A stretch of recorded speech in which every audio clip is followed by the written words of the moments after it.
Welcome to Moonstone Update. I'm Mark Beshard, the Managing Editor of Moonstone Publications. Here's a look at some of the stories we covered over the past week. But first, please hit the subscribe button and share this video with your friends and colleagues. South African life insurers reported a 53% surge in death claims between April and September last year compared to the same period in pre-COVID 2019. The rand value of these claims increased by 127% to more than 44 billion rand, according to the Association for Savings and Investment. Life insurers have paid 92 billion rand in death claims to families during the first 18 months of the pandemic. ASISA also said the country's life industry is well capitalized, despite paying a record 608 billion rand to policyholders and beneficiaries last year.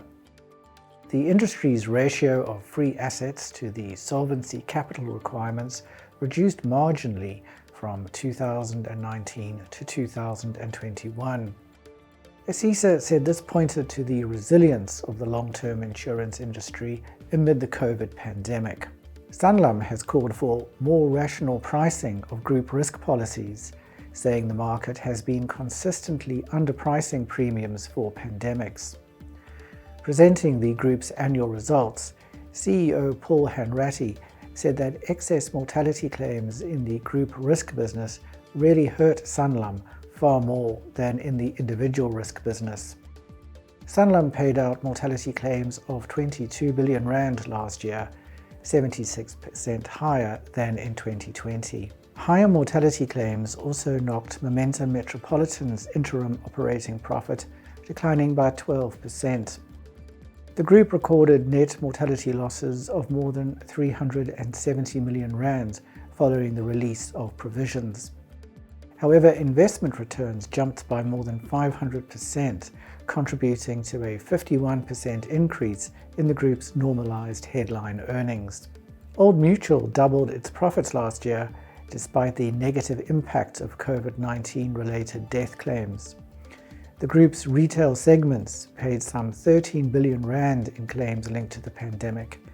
Its mortality claims were worse than it expected, with more than 6 billion rand in excess death claims.